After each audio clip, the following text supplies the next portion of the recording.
presente la guerra no declarada.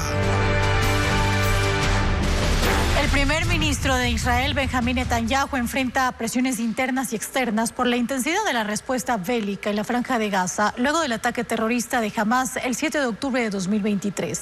Pero además Netanyahu es uno de los protagonistas en el conflicto entre árabes e israelíes desde hace casi 30 años, cuando asumió por primera vez el gobierno.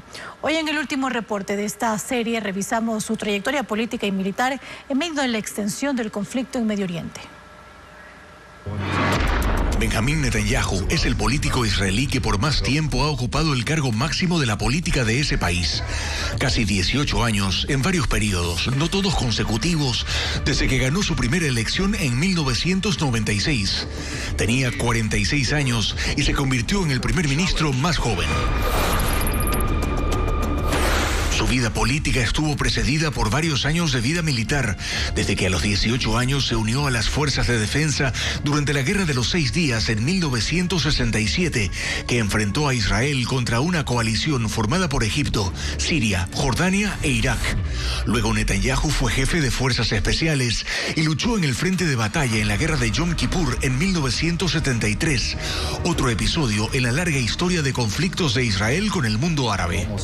Sirvió como embajador ante las Naciones Unidas entre 1984 y 1988, y en 1993, ya de regreso en Israel, se convirtió en el líder del partido Likud, que lo catapultó al cargo de primer ministro. Benjamín Netanyahu ha llegado a importantes acuerdos de paz con países árabes.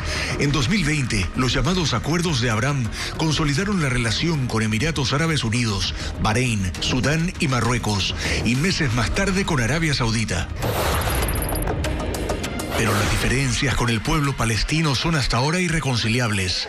En 1998, Netanyahu firmó un débil acuerdo de paz con el entonces presidente de la OLP, la Organización para la Liberación Palestina, Yasser Arafat. Arafat aseguró que no regresarían la confrontación y la violencia que enturbiaban las relaciones entre israelíes y palestinos. Se comprometía a controlar el terrorismo en Gaza y Cisjordania, pero en ese frente Arafat tenía un gran enemigo interno: Hamas, que lo acusaba de no ser lo suficientemente duro con Israel. El movimiento aseguró que nada detendría los ataques de su brazo armado contra civiles israelíes desde la Franja de Gaza.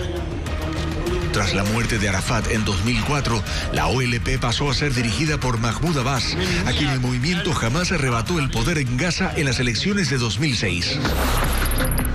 En 2014, en el tercer periodo de gobierno de Netanyahu, Israel bombardeó la Franja de Gaza en un enfrentamiento contra el grupo Hamas ante el secuestro y asesinato de 3 adolescentes israelíes.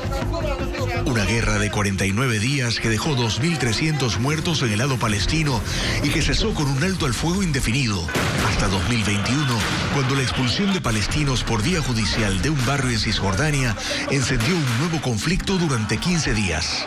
Y el más reciente, luego del ataque terrorista de Hamas el 7 de octubre de 2023. Por los alcances de este último conflicto, Netanyahu soporta oposición interna, pues una parte de la sociedad israelí se ha volcado en el último año a las calles a pedir su renuncia. También fue acusado ante la Corte Internacional de Justicia por crímenes de guerra, y el fiscal Karim Khan pidió la emisión de una orden de detención. Pero él ha insistido en que la guerra terminará con la destrucción de Hamas y mantiene otros frentes de combate en la región contra facciones armadas a las que acusa de auspiciar el terrorismo, pero sin llegar a declarar la guerra contra estados como Líbano o Irán.